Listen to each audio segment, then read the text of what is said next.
Okay, Bismillahirrahmanirrahim. Alhamdulillah, Rabbil Alameen. Wassalatu wassalamu ala nabiyyina Muhammad. ربي اشرح لي صدري ويسر لي امري واحلل عقدة من لساني قولي. And assalamu alaikum. Welcome to everyone. Very good to have you here with us. I'm going to offer a few brief reflections on this program, and then I, inshallah, welcome your contributions, questions, challenges, and inshallah, support, because this is really a communal effort of tajdeed, of revival, of renewing education, which I know is part of our conference theme, looking at innovation. So the title of this session today is The Heart of Design, Ethical Values Driven Innovation for Islamic Schools. My name is Yaqub Van Roy. I work at Next Generation School in Dubai, also work for a consulting company called Internal Sparks. And I started a reading program called the Iqra Reading Initiative. You'll find a lot of books on the back table there that you're welcome to look at on your way out or later, inshallah. Some of them are available for purchase as well, all on education. So what I'm going to invite us to do here is take a moment to arrive together. This comes from my friend and colleague, Brother Muhammad Fardis, the productive Muslim company, and he likes to remind people to come into presence, to be fully present, so away from digital distractions. And usually in the settings that I'm in, at Islamic school, we begin with Bismillah, in the name of God, in the name of Allah. So we welcome in that divine presence, and I pray that the session, a very short session, will be a benefit to everyone here, inshallah. So we'll just take a moment to arrive. If you want, you can just take a breath in. If you'd like to say Bismillah in the name of God, or if you'd just like to say a breath, that's fine too. Breath in. Breath out. And here we are. Welcome. You're just coming in. So you can hold on to this for now. This says something for you towards the end here. Just hold on to that envelope, and you'll have a chance to find out what's in there a little bit later. Dr. Ayman, over to you as well. There. And there you are. Okay, there you as well. Okay, everyone got me? Medina? You got me. Very good. Okay. So, what we are talking about today. This is a little dua I like to begin with. Allah benefit us from that which you taught us, teach us that which will benefit us, and increase us in knowledge and guidance for the Lord of the worlds.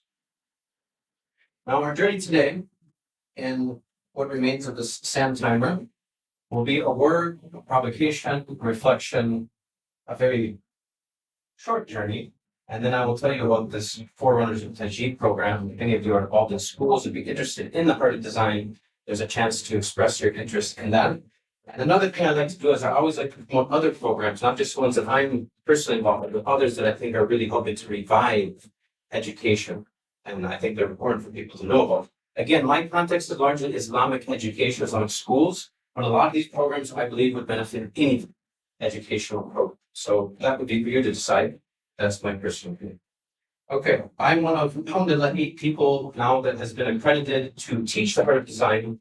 And my project was to take this program, which was developed by someone named Peter Gold, who's a designer from Australia, and bring it to schools. When I took his 5-week course, I said, I wish I would have taken this when I was in school. This is amazing. So it looks at design thinking, it looks at skills of entrepreneurship, and it combines it with spiritual principles, ethics, values, morals into design. And Peter told me in the course, I said, Peter, I never saw myself as a designer. He said, Yahya, anyone can be a designer. It's a mindset. It's a matter of mind and design. And he said, you are absolutely a designer. You design learning experiences. So do think yourself a designer and learn to use these tools. So here's my word of the day. This is from someone named Allama Iqbal. Is there anyone in here that speaks Urdu? Okay, would someone like to volunteer to read the Urdu of this quote? Who would like to read the Urdu? Yes, sister, go ahead.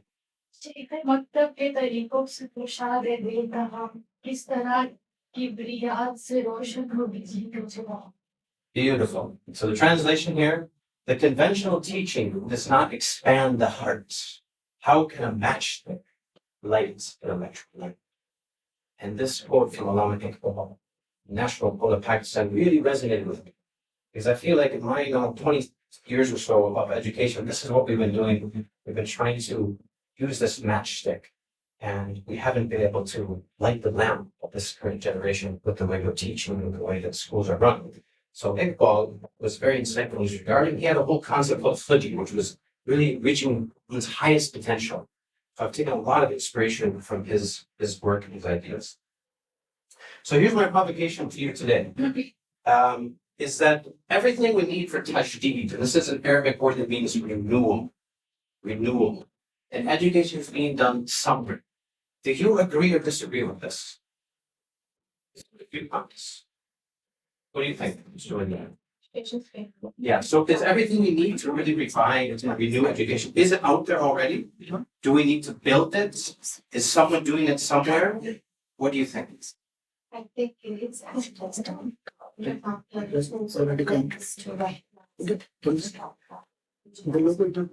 thank you. Anyone else want to share? Do you think it's already out there somewhere, being done somewhere?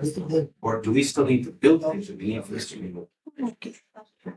No, I think we have touched in our education, but we have to be then, we know the language, but the problem is we have to be more focused on that one. So they need more progress on this area. Especially for the students. They know that, for example, Arabic, they know how to speak, but the speed is totally different. The pronunciation, accent is it's different. So they have to be focused on it. Like, for example, you know how to speak in English.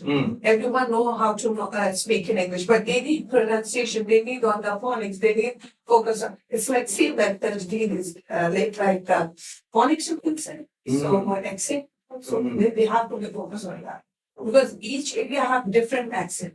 Even like Egypt have different Arabic, local have Arabic, different. But then speaking, it's totally different. It's a particular one area. So everyone have to be focused on. Okay, thank you. Maybe one more person want to share a thought? So yes, you would also translate the Jdeed, as you said, renewal, but I'm trying also to think through it. Perhaps it's like a reform. Yes, that's the beauty of Arabic language, As right? it goes on and with new technologies and new tools to provide education in a new way. Yes. So yes, it's there because some countries or some schools that have enough resources, maybe they are able to access new ways of doing things that maybe some schools who are maybe less fortunate to have these tools and funding accessibility that are on the way to be there. So that's why, yeah, I would say it is there, but not necessarily accessible based on the context, the resources of schools and institutions that are actually using these tools, right? Yeah, thank you Even for they this. have one application is also. One application, especially for those people. Yes. They're using, I don't remember the name of that. Yes, and there are lots of definitions, like you said, this thing with Arabic language, there are many layers, right? It can be renewal, revival, reform. But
implemented here today.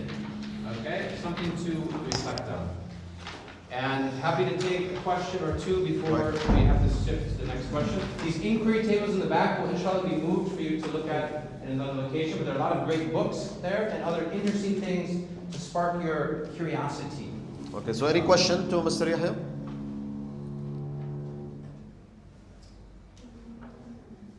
So all look good. Thank you so much, Mr. Yahya. Again. So yeah, so please stay in touch. Mr. Yahya is going to be around also here for Yes, some time. I will. And we'll check with the If we can move the management tables, if yes. we can move the table Okay. after the 2 remaining sessions we have for the first lot Yes. today. And thank you again. Thank you, Dr. Ayman. Thank you so much. Really Thank you. appreciate your help. Thank you. Thank you. So I have your email now. Okay, Yes. I'll reach out. Now I know I will Wonderful. for sure Yes. not miss those emails. So when you're done with Thank the you so card, just much. put it back.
So much. I'm going to get right into it because 20 minutes is not long. How are we all doing this morning? Is this day 2 for everybody? You were all here yesterday, day 1 for you, welcome. Okay. My name is Stephanie Martin. Thank you, Amin, for introducing me. I am a course instructor at the University of Wollongong here in Dubai, but I spent 15 years as a high school teacher. Okay, I'm South African by background, Australian by accent, and now I'm in Dubai. So I'm very much what you would call, well, where is home? Home is always South Africa for me, but I'm sort of a global citizen now. And I'm sure that if you work with students, or if you're working at curriculum higher levels, you'll know international has a very different meaning, okay, compared to what it meant maybe 20 years ago. So what this session is really about, and I'm going to share with you some of the research that I've published, okay, working in higher education, but also working in secondary schools internationally. What are the gaps that we're seeing, and how can we actually start to bridge those gaps? Because as a teacher, as a leader, as a researcher, and a university course instructor, what I see is students coming into classrooms with different languages, different stories, different backgrounds. And what happens is they come into an international curriculum and they leave all that at the door. The beautiful stories, the backgrounds that they have, and how do we actually bridge that gap? It's very important that we're able to do that. So out of interest, we talk about transnational education. And when we talk about transnational education, it really is just a fancy academic word for global or international, okay? How many of us have taught in an international environment before? So where you're not just teaching children who are all born and raised in that same environment, it's very different, isn't it? And if you try and explain that to someone who's not been in that environment, it's a very different conversation. So my story is that when I arrived here in the UAE, okay, I thought I was really diverse. I had a South African background, okay? I ticked the gender box by being female, but I also sounded Western enough. And the interesting thing was, and I've done a couple of TED Talks on this, I had never been in a situation where I was praised before I'd done a job before, just because of my passport. The second that people heard, oh, you're from Australia, the response was, so you know what you're doing then. And that really made me stop in my tracks because I'd never ever been praised just because of the ticket I had through the privilege that I was given to have that passport. So that led me to my research, and I do a lot of public speaking on this in different countries around the world, because if we do have that privilege, we need to be able to understand what are we doing with that to be able to help the students who perhaps don't have that. And what does it mean when we're already judging who's in front of the students just by their passport, as opposed to the wealth of knowledge they can bring to the classroom, okay? So many of us are not from the UAE, okay? But one of the most surprising things that I had is that to get the job that I had here 8 years ago, nobody asked me in the job interview, can you speak Arabic?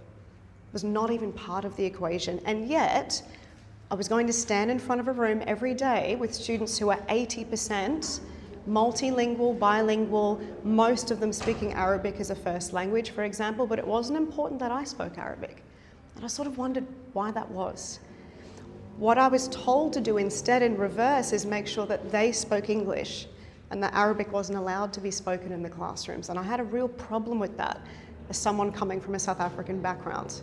Okay, so is that a problem? It can be a problem because we do have IELTS, we have LSATs, we have all of these standards that are trying to get our students ready for a classroom where the medium of instruction usually is English. If you look at the research on the language and the mode of instruction, most universities are in English if they're classed as an international, transnational university. So in one regard, for quality assurance, we need them to be ready for a world that is English speaking. But the problem is that we've actually forgotten in some sense what the purpose of transnational education is. Why do we offer these Western institution campuses? Good morning. Thanks for joining us. In different countries in the first place. Now, I ask teachers and I ask leaders and I ask policymakers all the time, can you tell me the difference between diversity and inclusion? And a lot of them define diversity and they define inclusion, and this is kind of what ends up happening. It starts to sound like incluversity because there's an intertwining of both of them. And so what's really important that we understand, and just to remind yourself, if you're sitting there like, do I know the difference between this? We always think we do, but after having done this for so long, we kind of forget How do we distinguish between them both? So diversity, we're acknowledging and embracing differences. Inclusion, we are providing equitable access for all learners. So when we're teaching for diversity, we are acknowledging, yes, there are different students in my classroom. When we're teaching for inclusion, we're embracing those differences. But if we're teaching for equity, which is what today's session is really about, we are allowing those differences to transform the way that we think, the way that we teach, and the way that we actually allow our students to learn, okay? And that's the whole point of transnational, transformational learning, okay? So one of the things I often say is that if you think about diversity, it can't just be an annual celebration on Multicultural Day or International Day. It must be a daily expectation, okay? So what does access look like? And I want you, if you're working with students or if you're working with schools, if you're working in curriculum design, what does access look like in international education to you? Does anyone want to answer that? Because access is quite a deep word, okay? You're smiling. I'm going to ask you, what does access look like to you? It's deep.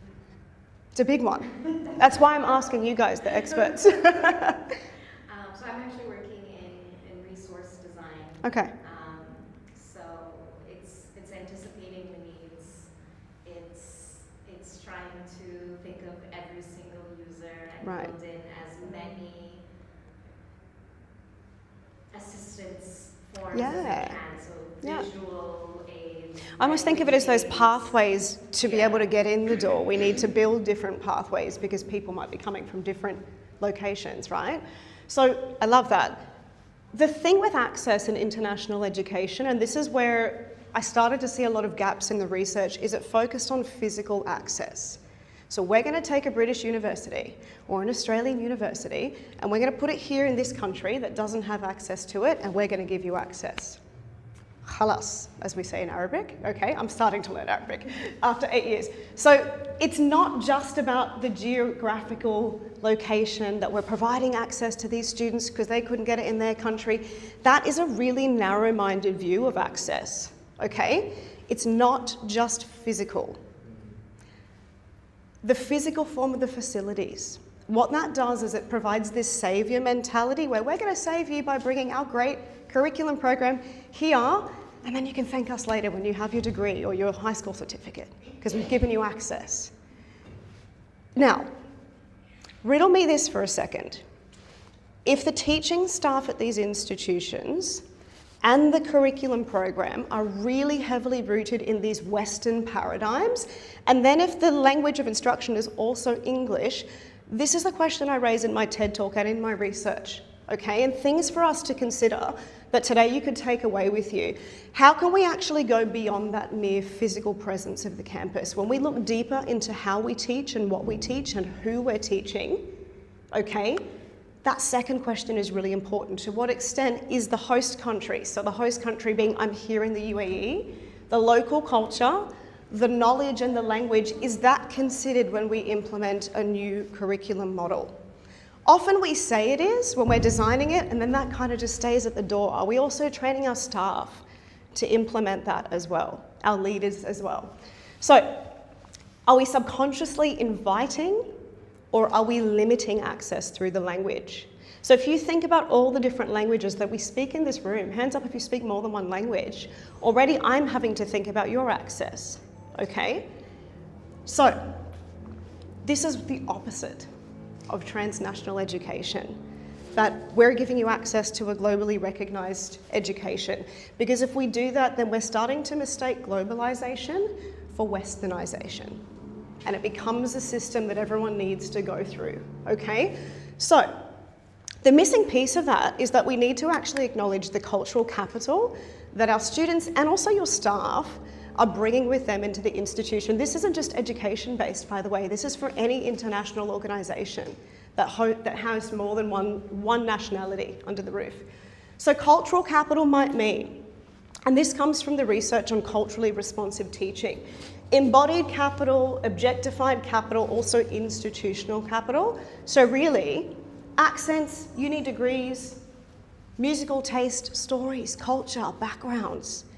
Why do we leave that at the door? Because that makes you who you are. Bring it in. Teach me about it.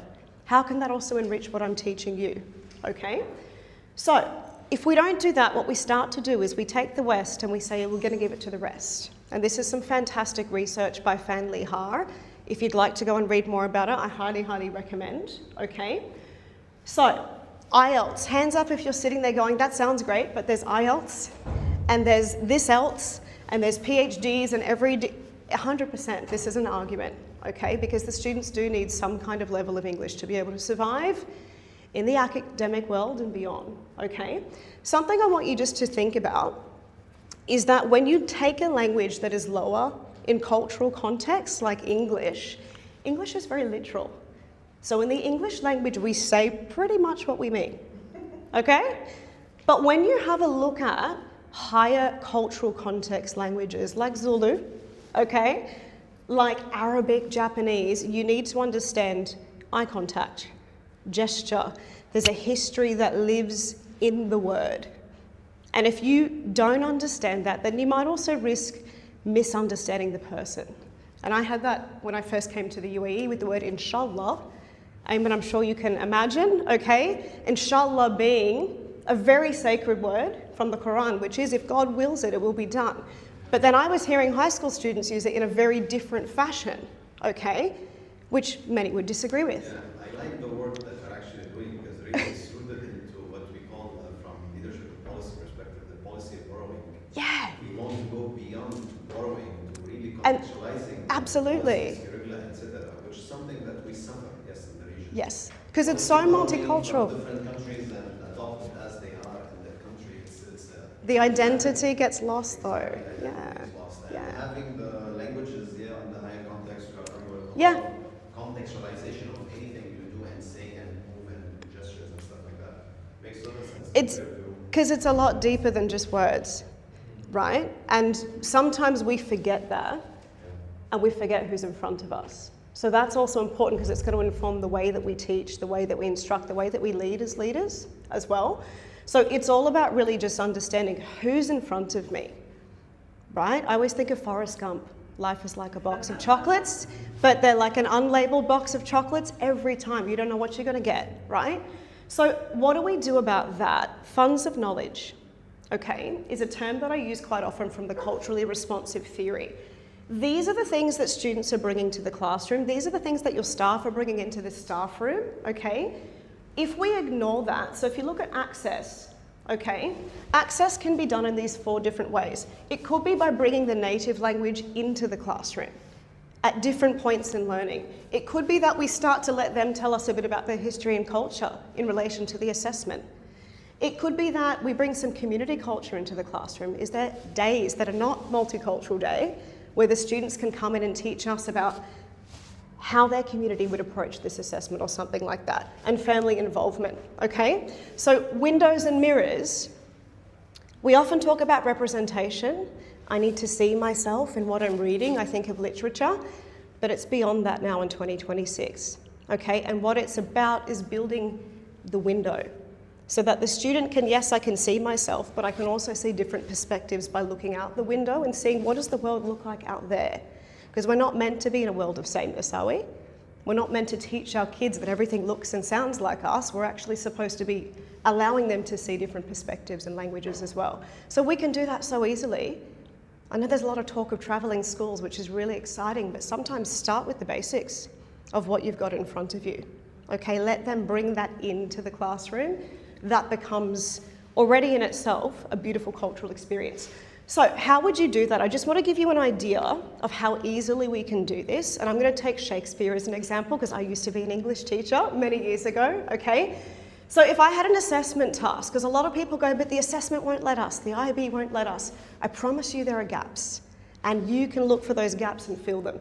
If I was going to teach Shakespeare and the task was for them to do a monologue, here's the different ways that I could approach it. And remember, formative assessment, it doesn't always have to be for the summative piece. They could rewrite a monologue. If it was about 2 oppressed groups, I think of a play called The Merchant of Venice, okay? and replace those two oppressed groups with two groups currently in 2026 who they feel connected to, who might also be oppressed. Rewrite that monologue. The second thing is, what's wrong with translating it into their native tongue and performing it? Because I saw Hamilton the musical performed in German, and let me tell you, the emotion was still there, okay? There's nothing wrong with them exploring a text through their own language. They could also connect it to other modern issues, okay? Multilingual performances. Imagine Shakespeare being partially performed in Arabic or Polish or Zulu. It would be even more intense, I promise you, and I've done this with students. A situation when the students never heard about Shakespeare. Yes. When I first came to the Middle East, I was already with my Australian resources, and I had to redo everything because they didn't know Shakespeare, they didn't know why we were learning from a dead white poet, that's the honest truth. And so starting again, trying to actually build, why is he important, why do we do this? This is a great connector, because then they start to focus on the themes, not about the fact that we're learning from an old English guy who's not around anymore. Immediately is the westernization. It's not necessarily westernization, it's just they won't see the importance if they can't connect with it. What it's about is really showing them that the themes are more global. Yeah, and actually I struggled with that in Australia too. Same questions. Okay, last thing I'm going to leave you with, and we're right on time. Out of these two instructors, Dr. Patel or Dr. Gomez, okay, who would you say is the more culturally responsive instructor? So, scenario one, Dr. Patel, he's teaching geography. The unit is a focus on European cities, okay? The students get given a formative assessment task where they have to research a European city, they have to analyse the infrastructure. Now, he gives the formative feedback to the students, okay, but he doesn't really bother considering the students' backgrounds or maybe saying, where are you from? Why don't you explore your local country and see how that compares with the European cities?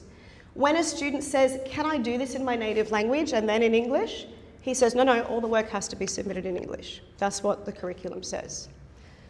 Versus Dr. Gomez, teaching geography also, okay? Same situation, but he allows AI-powered translation tools so that they can give a presentation in their native language first, before English, and there's subtitles so that the rest of the people in the class can still understand. What does that do? It gives the student confidence first with their public speaking. Then it gives them time to also gather their thoughts and repeat that in English, okay? What that does is it also teaches other students in the room how do we understand differently through different languages, okay?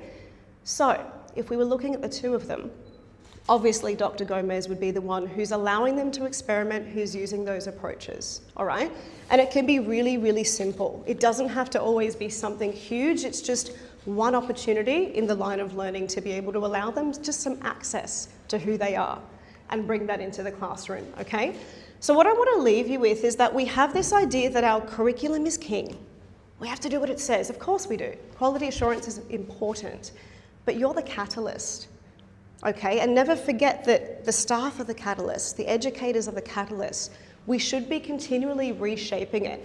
I always think if the curriculum is a golden egg and we just leave it in the museum to look at because it's perfect, we don't ever get to crack it open, scramble it, poach it, eggs Benedict, however you want to serve it. It's still an egg. So the point is crack it open sometimes, okay, and find that deeper meaning because it's not just about the assimilation, it's about the transformation of the learning. The other thing is if we start to cancel people's language, we actually cancel their culture. And that's quite a sad and deep thing when you think about it. So if you want to read more about this, please jump on, leave me some feedback. I have written some, I've gone backwards too far, but I've written a couple of books on this. There's a TED talk that I've done on this as well if you're interested. And let me know if you're having issues with this. This is a lot of the professional development that we do for schools, okay? We do it for universities, we do it for nurseries, and there's a lot of great information on this book. It says higher education, but honestly, businesses use this. Lots of people in secondary education are also using this. If you'd like a free preview, just connect with me on LinkedIn and let me know, and I'm happy to drop that to you, okay? I'm just gonna pop my details here, Eamon, I hope that's all right. And then we'll go back. If you want to connect, let me know. If you'd like a free preview of that, let me know. And then if you're interested in getting a copy for your organisation, let me know There's lots of discounts and free copies out there for people who attended this conference. All right, but thank you so much. It is a very deep topic. There's a lot to get into. So if you'd ever like to connect and chat more about it, I'm here all day. Let me know. Thanks for your attention. Any questions? Have you ever tried to use the concept of trust? Tell me for more. analysis? Tell me more. Because this is a category which gives us additional framework for analysis how successful we might be with our efforts as teachers. If the level of trust among students is low, which is typical for some countries like Central Asia, Definitely. where I work, it is the background for barriers, attitude toward Absolutely. the teacher, and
which is Republic of Uzbekistan, in Tashkent. There is a newly established university which represents the definition of transnational university. It means education provided in the country different than the institution providing the diploma. I'm Sławomir Wróblewski from Poland, which I was for last 40 years with this university. Professor Grace Mokupa is with multinational experience. She's American, she's a visiting professor to our university, bringing a lot of new ideas. So half of our staff are foreigners, another half are local teachers but with international background. Let me refer to the concept of TNE. It was explained 20 minutes ago that this is the concept of bringing education based on the experience and curricula of the foreign university. Why any country might decide for such solution? I think this maybe more business aspect is important because for the Uzbekistan, which was a country under the Soviet system for 70 years, that was necessary to open to international universities to bring more offers for the young generation. Uzbekistan has 27 million people, 70% of them are below 30, so this very young generation, and they badly needed new universities providing good level education when the Soviet system collapsed. So we can say that both sides of this agreement had the interest. Foreign universities, including Britain universities, decided to go abroad to get some money from paying students from tuition, and the welcoming reception country gained the opportunity to have the offer for the young generation willing to study.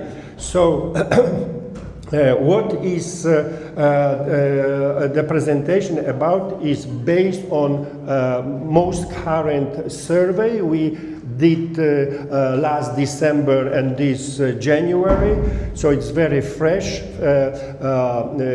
primary data. We ask our students about what are the challenges, what are their expectations from the international education, and it was based on the framework provided by UNESCO with 6 pillars of the process of digitalization, digital transformation. But digitalization is only a part of education of young people. So the question was, what are the barriers? What are the weak parts of the process of education? We will share with the slides and presentation. Dr. Grace will continue. Thank you, Dr. Sławomir, and thank you everyone for coming.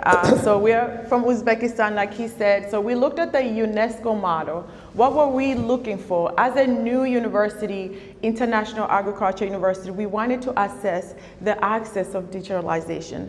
So we have about 50 questions, but we looked at, I'm gonna talk about the first 24. So the first one we looked at, we had respondent of 208 respondent, and these are 3rd and 7th level students. And we concentrate on 3 main areas. Number 1, what is your motivation to choose that university? Right, number 2, how does a curriculum link you, your family, and your future career? And the third one was accessibility. So we looked at those three to, this was a questionnaire and an open-ended question. So everything is coming from the heart of the students, what they thought about and what it meant.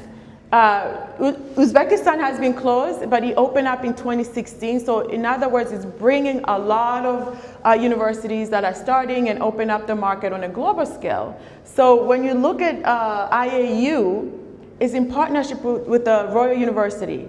What does that mean? Royal University has a history of 180 years. They celebrated last year, 180 years. That means your degree opened doors to another country. So when we talk about transnational, we're talking about the transformation of students when the university that your partnership has borders, cross borders, and the offering degree university is the recipient in a local context. And the other one is cross-border. So we're looking at transnational. Can we localize that? Can we embed into our curriculum? Yes, So this is a little political aspect because for many years, students in Uzbekistan, citizens in Uzbekistan, do not have passports. So the international diploma is a passport to the world, to the career.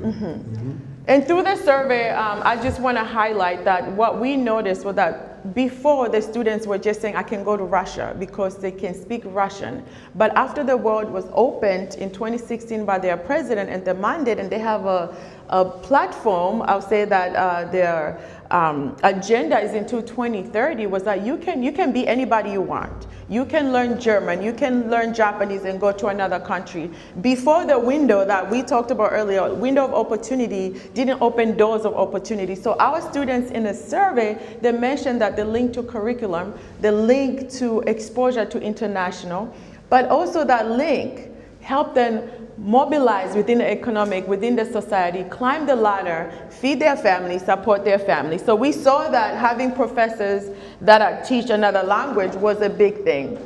But let's talk about disconnect. Some students mentioned that each professor, each school, which classroom they enter, sometimes there's a disconnect in how curriculum is used. There is no one message. Right, there's no one message. We need this intersectionality that not just divide but connect professors together. So they felt disconnected. There's the rules of the university, and then they want us to connect each classroom and each professor.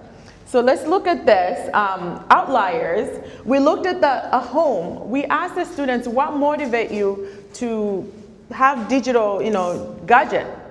We understand that gadget exists regardless of anything. Internet is not new. The students are actually the champion of our internet. But as professors in a classroom, we need to utilize in a way where they can benefit. And I'm not just beneficial, efficiency. I call them 3 E's. I created this, so efficiency, access, the access to that internet. Uzbekistan is a developing country, middle income developing. Some students come from rural areas, and sometimes we don't have enough water, enough electricity. So some students did share that, when they don't have internet, they cannot upload the materials. We have disruptive, even though they're minute, these students were able to express that, I cannot upload any information that I need with power interruption, and these indicators make me behind in uploading, in exam, in anything. So let me cover this before you come in, Dr. Slavomir. So in terms of readiness, some professors use Kahoot, they use games. This is not your first language. They need to see with their eyes. But we want to make sure that when technology exists, we're utilizing it to benefit our students. We are inclusive, we're equitable, we have access, and we're effective in our delivery. Our students are shy. I've asked some of the students in our classroom, they come from a village where there's no electricity, but they want to appear rich, they want to appear that they have a computer when they go home. But if they don't access the library, they are left behind. So inclusivity, fairness, and access is important. So I think this is my last slide before you come in, right? So the good thing is our students are excited about digital learning, about AI, about the transformation of education in the ecosystem that exists, so that a partnership with other universities on a local scale, we're able to work a scalable way of improving their education. However, just because they're excited, if we're not utilizing these digital technologies to be effective and beneficial to their transformation, we are not doing anything and changing anything in their lives. So we have to be intentional in our way of thinking. So I'll pass the mic to Dr. Slavomir. Here you are. Yes. With my gray hair and my age, I'm a little bit rebellious, and sometimes I'm doing something, I put the question mark for the materials which are coming from the, our mother university from England. I will give you an example. We are international agriculture university, and the British model does not fit with all aspects with the needs of the country in other climate sphere and other cultural aspects. For example, I received slides as an example regarding pig farms, and pork is not best topic for our students, so it created immediate need to make a change with the case. So I tried when making analysis of the results to keep the balance between aspect typical for the curriculum to technology and other aspects like cultural background. With my experience of 10 years in Central Asia, I consider this cultural aspect as prevailing, as very, very important. So in red color, we are having here three most popular aspects to the question, what teaching methods students like. Okay, so they really like more digital skills and issues related to artificial intelligence and online solutions, but at the same time, practice interactive human communication is very much expected by students. The same we can see with the answers to subjects what students want to see more. Digital skills, IT, artificial intelligence was like 7%, but altogether 1/4. But they are also looking for other aspects, including even psychology, even social aspects. The question which was asked at the beginning of our aspect, what are the students' attitude toward artificial intelligence? So for 70% students, AI is considered as useful, very useful for their, no doubt, we cannot fight with this. But still, we as a teacher very often convey the message telling to students, hide with your AI. Do not show that you are using AI for your essays. So we should, as teachers, take the lesson from the answers and work hard on our abilities, our skills, how to convince students that innovations are welcome. They are shy, they are not conveying in clear way the message about their expectations. They can sit silent and nod, which is against the concept of the feedback for us. So we know that students express desire to learn more about AI, and we should address this. With other, this is one of the last our slides, findings. University is considered as a place where students learn about technologies. This is the place where they believe to. I was surprised to learn that language itself is not a barrier. They said, it's necessary, we will translate, we will have some help, but language is not a barrier. What is the barrier is to have the a unified platform of understanding, and this can be provided only by a teacher. So teacher is number one in the international internationalization. So here is the slide for conclusions. Dr. Grace, please take the lead with this. Sure. From our finding, we learned that technology is there, and sometimes our students, they teach us about technology. Sometimes they know better, especially people, we just use phone and email, they know more than us. But the platform itself has to be, I said, accessible. As you can see the finding, they're eager to learn, but they want a unified way at the university, as an institution, but not to raise their voices. Transnational education is not about erasing or rewriting your story. It's about elevating each other's stories, that everyone belongs on the table. Their students' culture, their dressing, their walking, their way of life is part of transnational. And as Western world, not just the colonizers, but Western world, it's not about erasing. We don't want to leave the past. What they want, the Uzbek people, they're majority Muslim, Islam, so when they come to the classroom, their identity is present. It is felt. Their voices is counted. They need to be validated. So when we look at all the answers when it comes to technology, just like any other institution, they're like, we want to be part of the British system for access, but we want to also have an internship.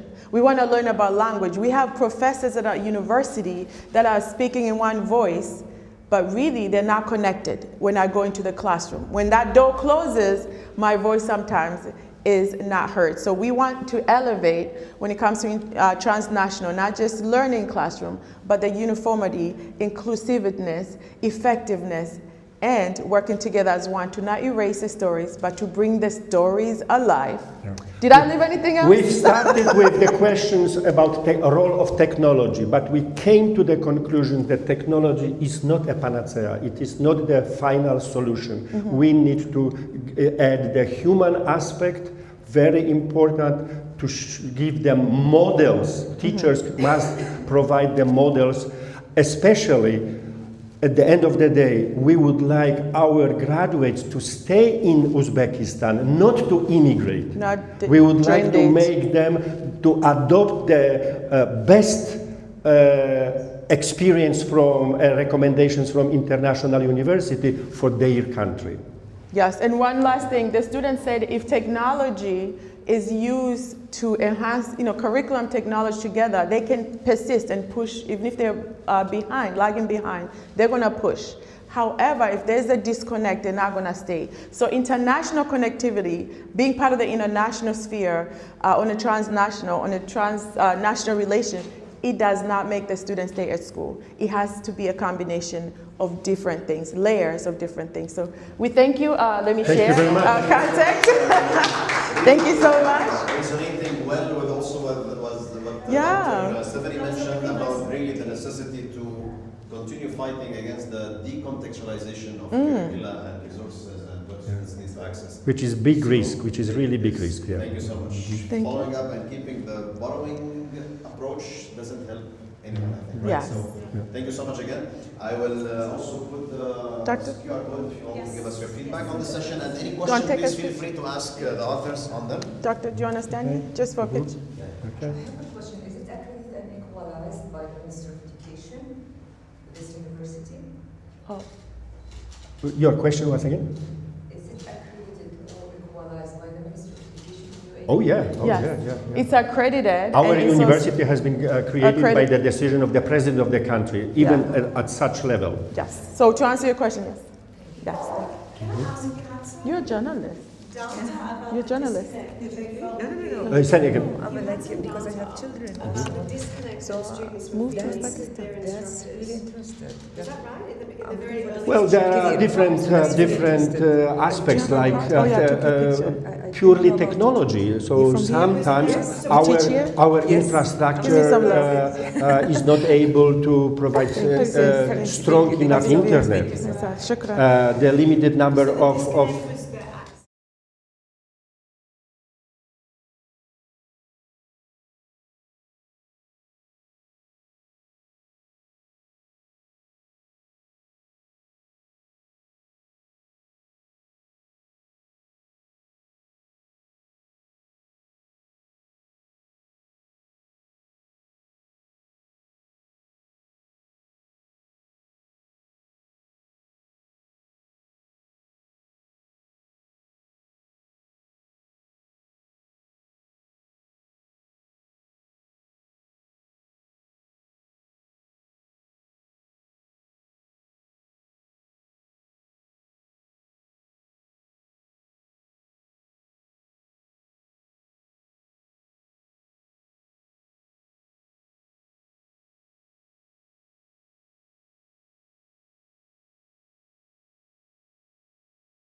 I'm a teacher at the end.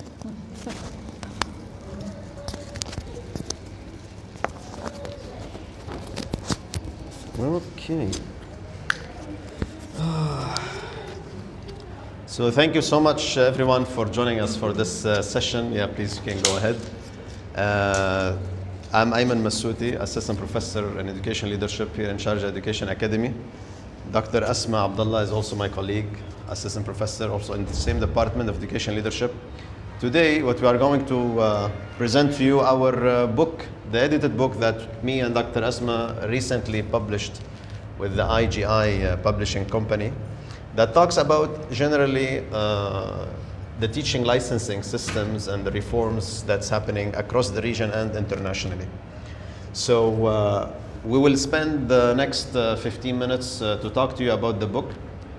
Now you have got the QR code, which is also will be displayed on the screen for you to also take a chance to look through the preview of the different chapters that you may have. And if you are, of course, interested, you can proceed with buying the book.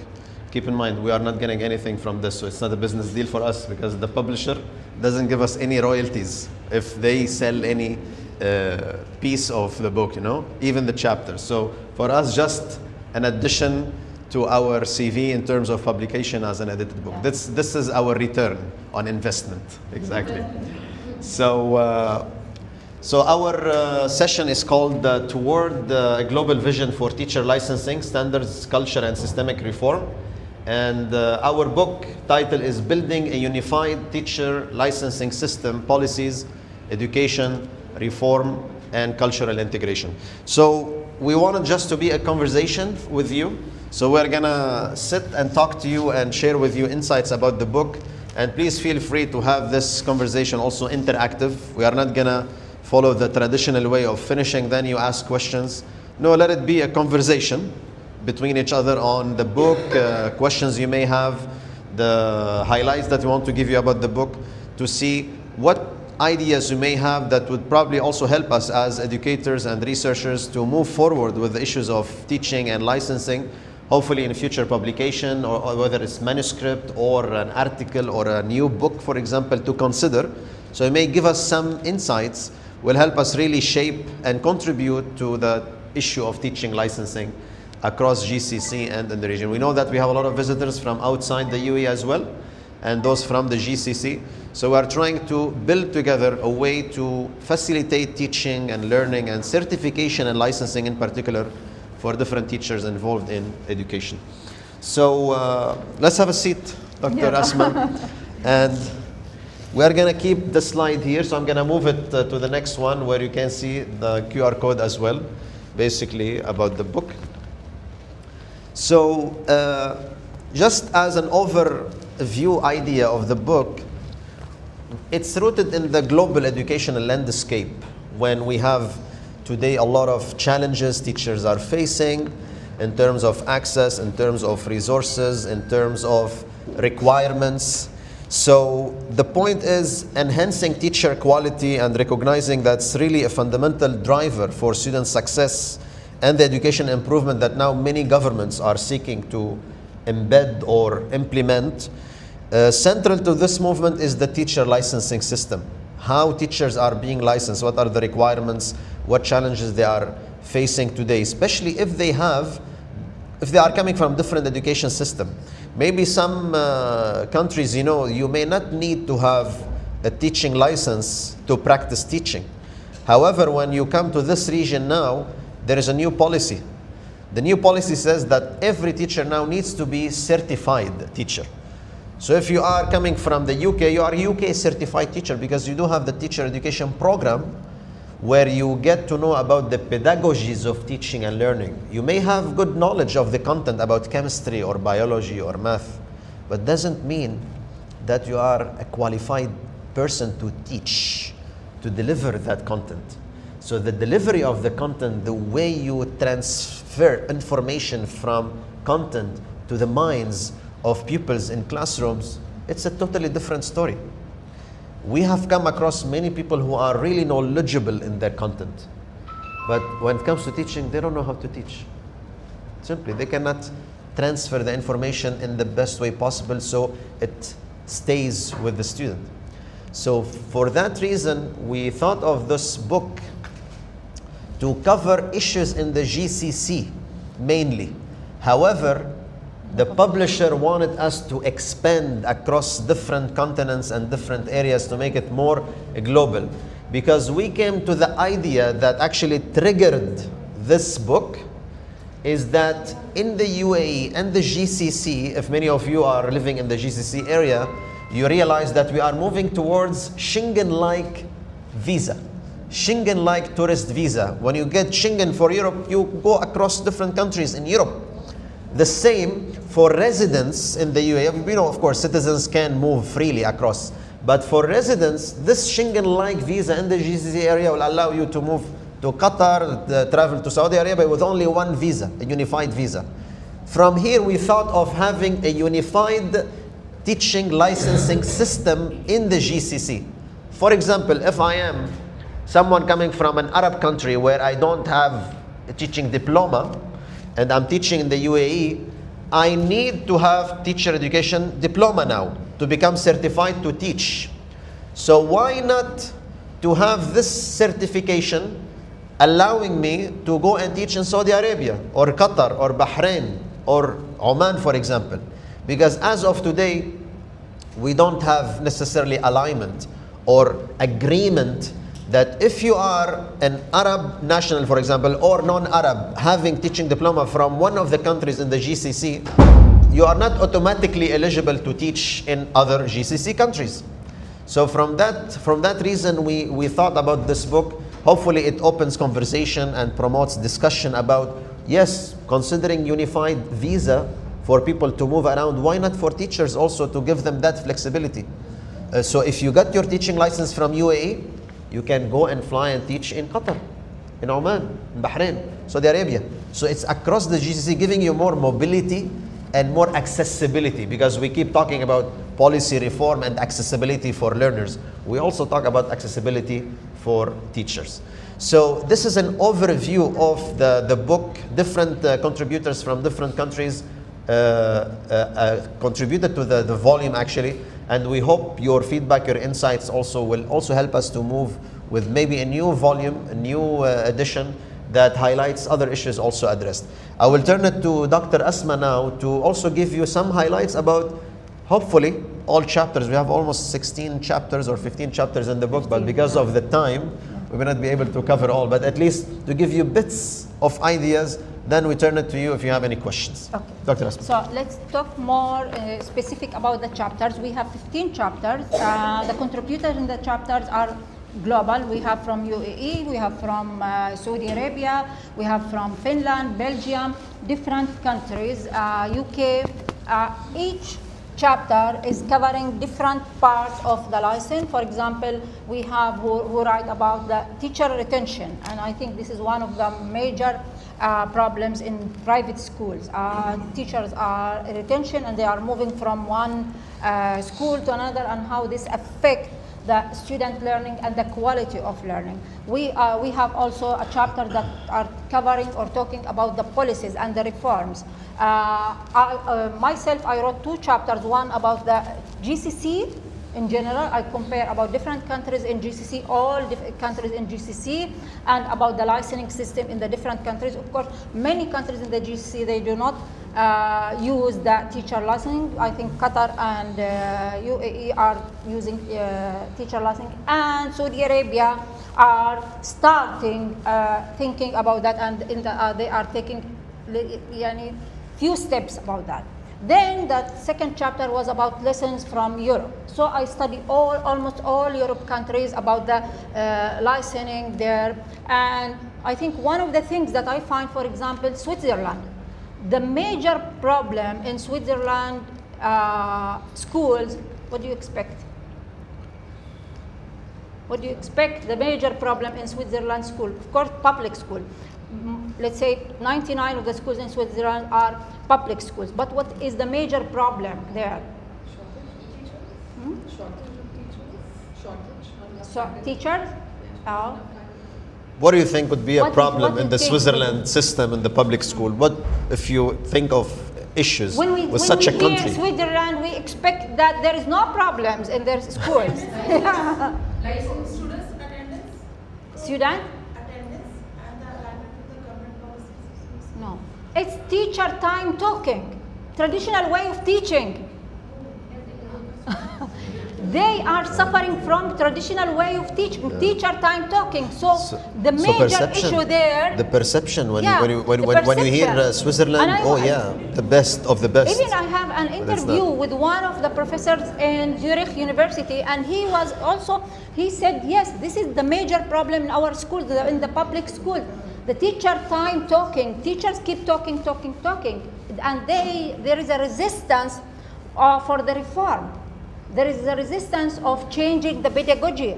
So this is what the major problem. So this is one of the things that we already study in these chapters, and we talk about it. And it's like kind of an overview of what is happening around us. When I start studying different countries like Germany, New Zealand, all these countries, Finland, you find that we are doing great comparing to other countries. We are doing great, really, we are doing great. Taking under consideration the different kind of curriculums we have in UAE, taking kind of different background. Those countries, they don't have that kind of different curriculum. For example, Switzerland, almost all schools are following the same curriculum. German, all schools are following the same curriculum. Belgium, same. Although they have something that some schools taught in French, some schools are teaching using English, and some schools are teaching using German language, because we have different districts. So this is what we have in real, and that's what we cover in our book and in our chapters. That's why it's global, as we said, it's something global. And we find, yes, we agree that maybe I was part of the committee when we start working for teacher licensing. At that time, I was in Abu Dhabi University, and we worked with the Ministry of Education to start developing the licensing exams and all these things. And at that time, I thought that, is this effective? This will improve learning, student learning, because at the end, what we are doing is to improve student learning. So the license will improve student learning, is it true? But yes, that's what we find. The license will improve student learning. As Dr. Ayman mentioned, all teachers are qualified in the knowledge, and they have the certificate. We have the minimum bachelor degree. But the pedagogy, are they able to convey that knowledge? Are they able to achieve the learning outcome with the students? Are they able to assess the student knowledge? This is what the license is looking for. So in this case, it's something that we are measuring all teachers. Why we are asking doctors to have the license, engineers to have the license? What about the teachers? So they should have that license, and this is what we cover in the 15 chapters in our book. Even we talk about preparing teachers during crisis. This is because we have the pandemic crisis. So how we will deal with preparing teachers during the crisis? What we will do according to well-being, student well-being and preparing teachers. All this issue is something it's like fundamental in the schools now. What we are talking about is also preparing teachers, license, and the inspection. Because at the end, all teachers are thinking about is the inspection. When we have inspection in the schools, what the teacher will do, how he will prepare his class. Which is the reality in UAE and the GCC area. Exactly, yes. So because we are living in this context, you have the concept of inspection. You are being inspected as a leader or as a teacher. So also this something also goes into the preparation of teachers for this. Yes, it may have some different complexities and people have maybe different perspectives on it, but it's again part of the way we contextualize teaching and learning here. And now it's, I think based on what you mentioned, Dr. Asma, teachers and leaders who are attending here, maybe our attendees are either serving as educators or leaders, and so we are doing a great job. So considering a country like Switzerland, we should not have that perception, because it's Switzerland, it's a well-known European country, etc., that means their education system is doing well. The same when you move to the UK. How many faculty, we know them from the UK, and they tell you a lot of stories about the UK education system as well, how teachers could be also suffering. Although we see here a lot of schools adopting the national curriculum, that doesn't mean, yes, we are doing well maybe with the curriculum here and students are achieving, etc. That doesn't mean that the same curriculum in its home country, students are doing well. Why? Because we are not just talking about the curriculum. We talk about the environment also, the context, the kind of resources, the kind of students you have, the kind of families, what kind of support they offer their kids while they are in school, regardless whether they are attending British curriculum or Indian curriculum or American curriculum. So the point is to also shed light on issues that contribute to the learning process. It's not only the curriculum, if it's accessible also or not, that's a different story. The background. Also the background, the context, the resources students have. Maybe today I have a very big school, follows the British system in Dubai, and the owner, maybe group of investors from England, and they have put a lot of money. The student there pays X number and they get full resources. The same curriculum being offered to students in the downtown of a city in England, for example, but very few resources. Is it the same way this curriculum being implemented? Of course not, because it's not only the curriculum. I cannot just say it's the only factor. There are multiple factors that contribute to how a curriculum can be implemented and how students are actually doing. So the book, coming back to the edited book here, the different chapters it offers, it gives highlights and focus on many issues, including the licensing and also the curriculum challenges that some countries are dealing with, and what we as educators and researchers and faculty members and policymakers also can benefit from this. Looking forward to modify and adjust. We need to add that we have three chapters are covering AI and the effect of AI on teachers and students, and how can we use AI in supporting teacher licensing also as well. So this is all because now before the pandemic we used to talk about education before the pandemic and education after the pandemic. Now we are talking about education before AI and after AI. So 3 chapters are covering teacher licensing, using AI, and how can AI affect that, either in a positive way or in a negative way, and how this also will affect students at the same time. Yeah. So looking into the time now, Dr. Asma, I'll come back to you, Ms. Lara. Not just because I'm the manager also of the classroom, so I take over because it's my own session. Okay. So we are almost done exactly. But what I'm gonna do now, we'll move on to the next, which is the Q&A for a few minutes, because I know you may be assigned to another session you want to attend, etc. So let's open the floor now if you have any questions. Lara. Before we conclude, we start with Ms. Lara. Yes, Ms. Lara. I just wanted to ask out of curiosity, in Switzerland, do they have a licensing framework? Where? In Switzerland? No, they don't have. They don't have? No. Because I wanted to see, like, if they have it and they still have issues, is the licensing actually helping or not? No, they don't have. So based on that also, we should not assume that we are in the lower level in the UAE. No, we are in advance. We are in a good position compared to many other European countries, etc., in terms of framework and structure, etc. But again, the book sheds light on different countries. We couldn't, of course, cover all countries, but it's interesting to see through the QR code. If you access the book also online for the publisher, you can have a short preview about each chapter. And if you choose to buy one particular chapter, you can also do that, not necessarily the entire book. Yeah. Yes? Yeah, about licensing you were talking. Yeah. Does the book also address how you can renew your license, because that's something we are all facing today? Renewing the license is very difficult. We didn't talk about the renewal, no, the renewal process, because that's very specific. The effectiveness of licensure. It's a huge process to get a license, and then renewal is even longer. But again, this is Insight. Help us to maybe draft a paper, Dr. Asma, about this topic, to highlight issues and challenges teachers are facing to get the license, right? Yes. Yes. Just a follow-up to that question. Yeah. I agree that close to the MOE and the UAE education authorities, when we were implemented in sustainability reporting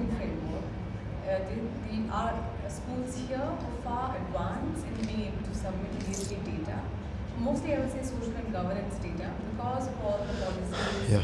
and the teacher incentives, and there's so much monitoring required in schools, so accident prevention. So there's a lot of advancements here. But having said that, I think that recently in the last 2-3 years, we are seeing licensing requirements come from the ministry. Yeah. But we're also seeing shortage in good teaching faculty. And we're trying to understand, will licensing allow good talent to come into the sector, or will it create more barriers, in terms of the talent being able to tap into the sector based on their past credentials, education credentials? Yeah. Because typically it was B.Ed for teachers to participate, or a PhD. But now with licensing, how does that change? Will they still need those requirements plus teaching diploma, or can they do a bachelor's in a different degree and do a teaching diploma and be available as an educator? Yeah, my understanding, Dr. Asma, the main point of the licensing to standardize the teaching practice and govern the teaching practice. That's the point, in line with international standards and benchmarks.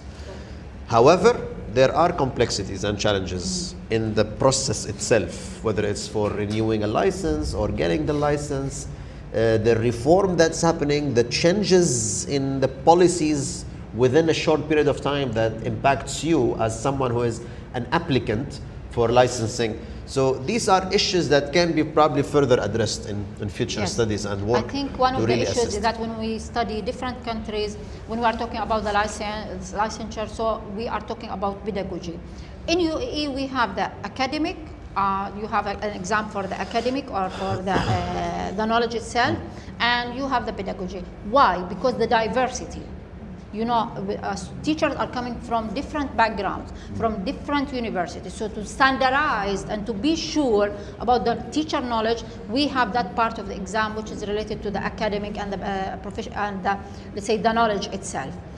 Other countries, they don't have that part. Like for example, New Zealand, they have, but they are not, let's say, testing the knowledge.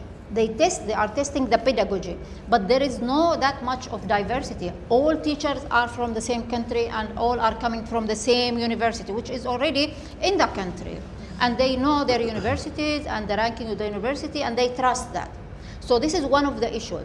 The other issue that this point I discussed it with the Ministry of Education at that time. I think that was a long time because I'm from the dark ages. So when he started talking about licensure, he said that we need to do a filtering. And I told him, filtering means that good people will go down and bad people will be up. So don't use filtering. Yeah. This is what my understanding to filtering. Yeah, but this is why UAE start talking about licensure, standardization, and also improving teaching and learning, student learning and teachers teaching as well. Yeah, Dr. Asma, since the beginning of the session, we've been talking about our edited book. How about we make them feel it and touch it? Yeah. Okay. Just let them to touch it. Yeah? So you have a couple of copies, you stay here, don't go outside until you touch, flip it, see it, then give it back to us. Yeah? Because even me, this is my book, I have to buy it to get it. Have a look. I think there is a question here. Yeah. Yes. Yeah. Yeah. So we'll circulate, yeah? We'll circulate. I can't. Yeah, Dr. Ayman is not here. As you know that in UAE we are teachers, they are teaching in different curriculums actually. Yeah. So when we are going for the license tests and for some particular subjects, they are asking to design the lesson plans. So is this book is guiding the teacher how they can design lesson plans, because different school, different curriculums, we have different set of students with, so we have to align the lesson plans as well with our curriculum and as with the expectation of the MOE as well. No. Is this book guiding the teachers? No, we are talking about the policy itself on the licensure. But when we are talking about lesson plan, because this is what we are teaching our students. Here, many teachers actually they need the help. When the questions are coming in the MCQ way, okay, we know that this is the correct answer we can take. But where they are asking to design entire lesson plan, that time we really need a guidance, because the teachers is working with the British curriculum, Ayman. those are American, those are serious. It is sorry. quite different there. So My advice is that this is what I'm telling my students. When we are talking about lesson plan, we are talking about the curriculum in the broad meaning. When we are talking about the curriculum, we are talking about 7 or 6, let's say, items. It's a specific topic on which we have to design. Any lesson plan should have the content, should have learning outcome, should have the strategy and the timing and the activity and then the assessment. So any lesson plan, whatever you are.